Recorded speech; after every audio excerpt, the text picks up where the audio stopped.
8 creators in ultra hardcore where there's no natural regen, where death is inevitable, and when we die, we'll pass on our bloodline to the next, and when they die, they will do the same. This is the Bloodlines SMP. Hello, and welcome to a brand new series. Today we are on a new server called Bloodlines, where we pass down our bloodline to another content creator when we die. I am the very first light blue bloodline, and since I logged on, I am technically the first blue bloodline too. Alright, I guess that's a dig at me, so I'm the second blue one. I'm Cuboid. Go for it. Okay, my name is Star. You can call me Star or Abby, my real life name. And then yeah, I'm purple. So let's go. Yeah. I'm Mark. I'm the pink bloodline, and very excited to make a legacy and leave it on to the next generations. Woo. Yeah. Yeah.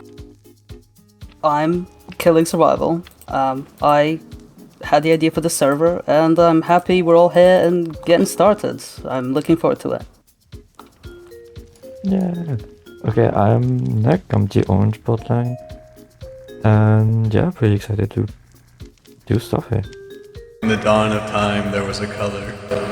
I can't see that color, but I know it's there. I will bring mine to greatness while others shall fall, for I am yellow. Am I supposed to plug myself? Because that's like all I have to say. Nice. I like that. And I'll be underwhelming after that. No, I'm Valor, the Origins of the Lime bloodline, and I'm super excited to play some Java because I've got a lot of Bedrock background. Ooh, nice. Ooh, nice, okay. And with introductions done, we're off to start this series. And like every Minecraft world, starting by punching a tree. And while I punch this tree and begin this series by making a few tools, I want to talk about my goals for this series as a whole overall. So as explained in the intro, this is the Bloodlines SMP, where we're playing in ultra hardcore, which means that we cannot regenerate naturally. As such, we have to find other things to regen our health, like golden apples and suspicious stew, instant health potions, regen potions, and anything of the like. So what are my goals?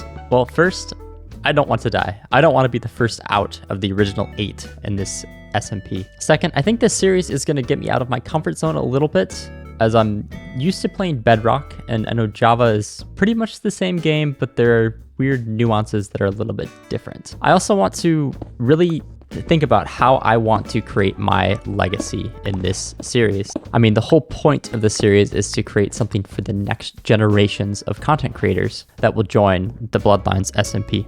I mean, the idea of this is really exciting, but also a little overwhelming, especially because I'm a very new content creator, and to think about what legacy I want to give to the next generation of content creators on this SMP is definitely something that I've never thought about before as a content creator. I know one thing that I want to leave behind is my knowledge of farms and technical builds in Minecraft. I really enjoy building those, so I want to make sure the Lime bloodline is a very technical bloodline. But other than that, I don't have many other ideas of how I can leave my legacy, so if you have any ideas, let me know in the comments below. And after collecting some of these resources, I wanted to invest my iron into what I think is the smartest decision to start, which is to make a shield so I can avoid any unnecessary loss of hearts early on in this SMP. And with the shield, I feel a little bit more safe and I can go and adventure a little bit more. I also want to invest a little bit into a sword, especially as I'm hearing some zombies close by. I was just a little nervous the first time I encounter mobs in a new world, especially in a hardcore world. I'm glad I have a shield here, else I probably would be dead. But I'm just gonna run. And yeah, this is not how I wanted to start this ultra hardcore series. 4 hearts left? Yeah, I'm doing good. With only 4 hearts remaining, I decided to shift my focus from gathering the materials that I need to start this playthrough and seeing if I can regen some of my health. First by gathering some red mushrooms, and then also gathering some brown mushrooms, and then trying to find some of the oxide daisies, the 3 ingredients needed for suspicious stew that will give the regen effect. So I tried my hand at using some bone meal to see if I can find some oxide daisy on the spawn island, without much luck at all. However, the best bet to find an oxide daisy is actually to go where they spawn, in the plains biome. Unfortunately, there is not a plains biome on our spawn island, so I had to hop on a boat to see if I can find one. And after a few thousand blocks traveling by sea, finally some lands. Let's see if I can find some oxide daisies here. But at least there's some steak that we can gather.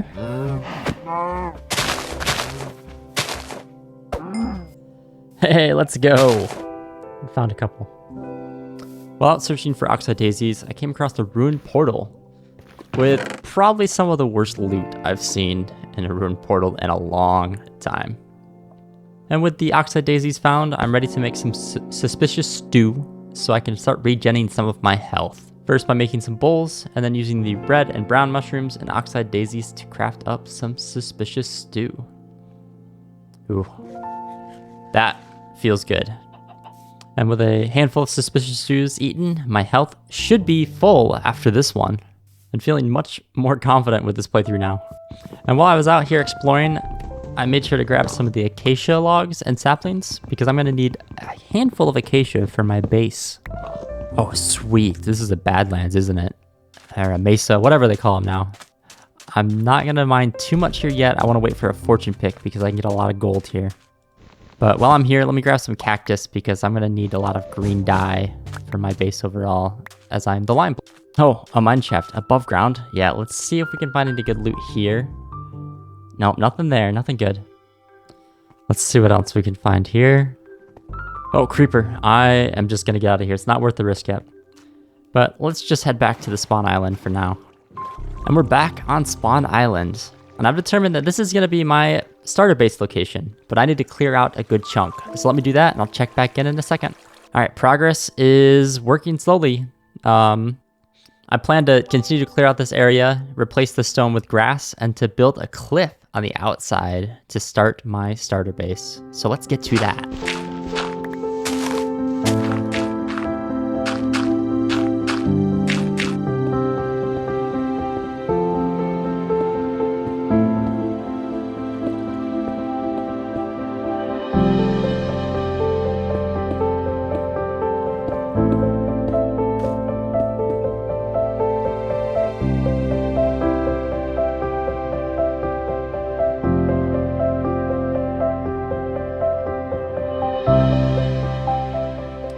I'm feeling risky now.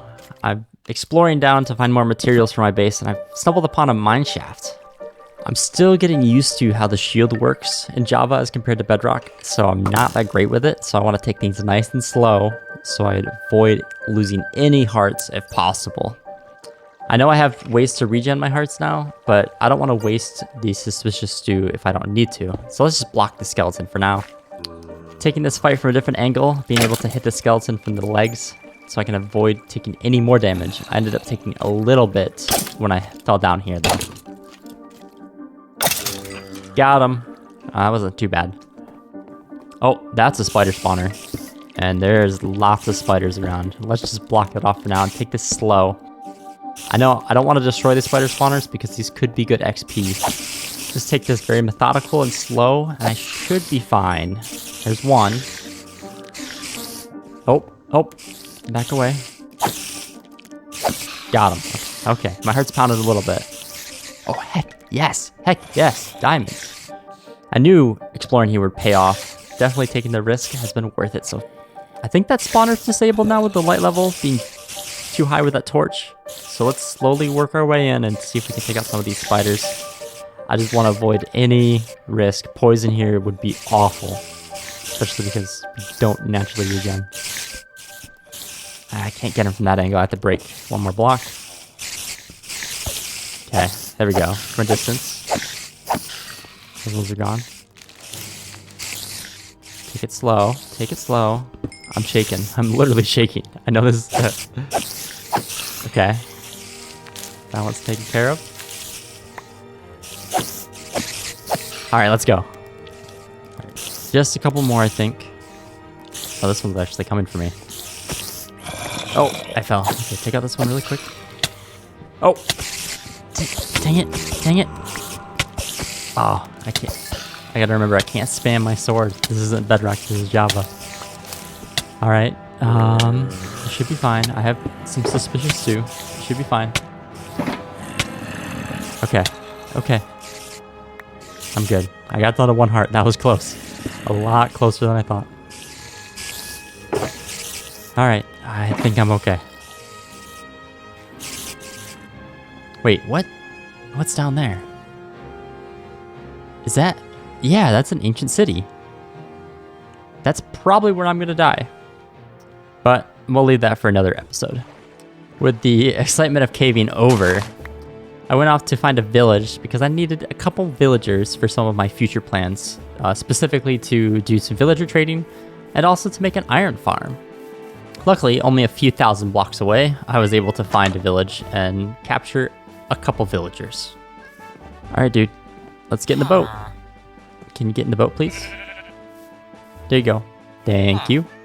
You can get in 2 sheep. Let's see if I can lure over a couple villagers with these cauldron. Looks like it's working.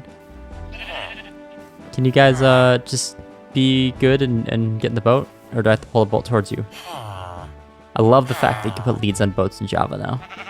I mean, you could always do it in Bedrock, but I love the fact that you can do it in Java. It makes it so much easier.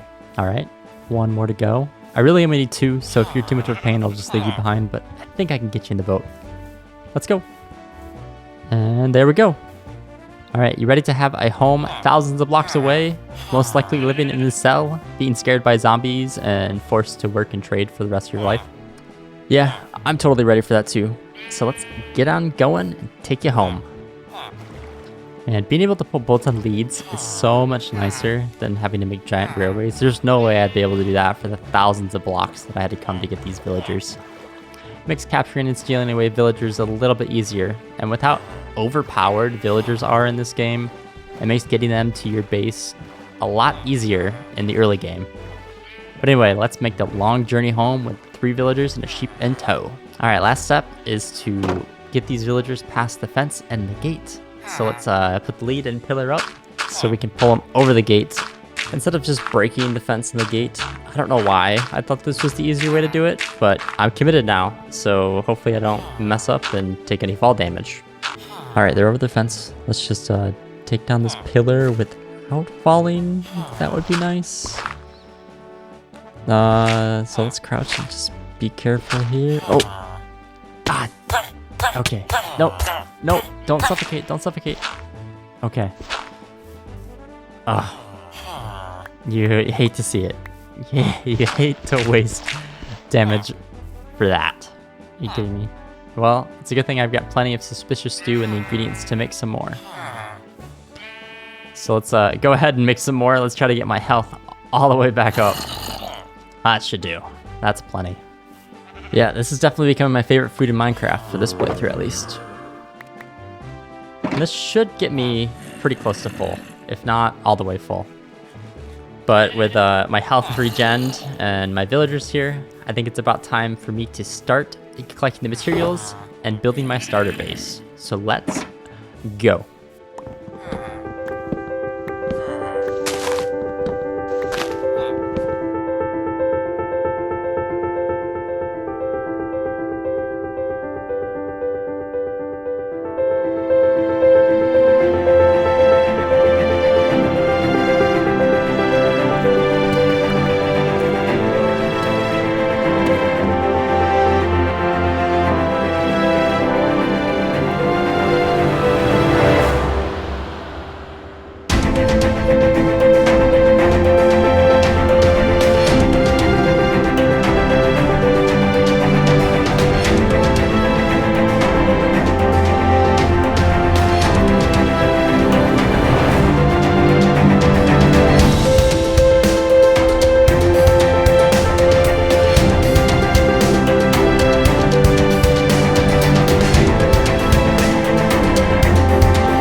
Things are starting to come together, that's for sure.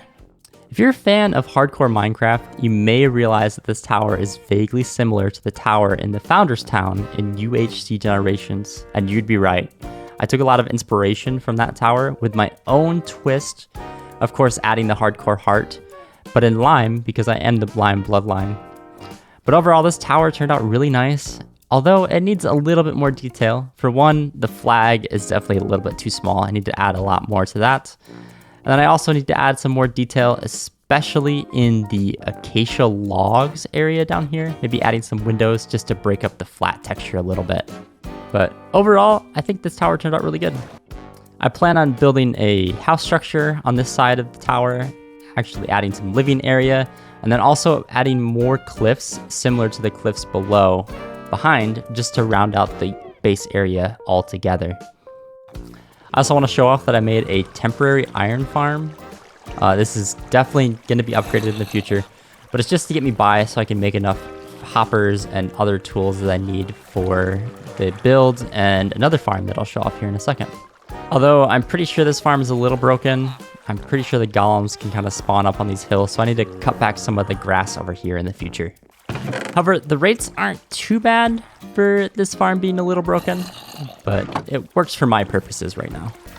I've also built a moss farm. This is another thing I didn't really show in the video, but I wanted to show off at the end here. This is where I got a lot of white dye for my build.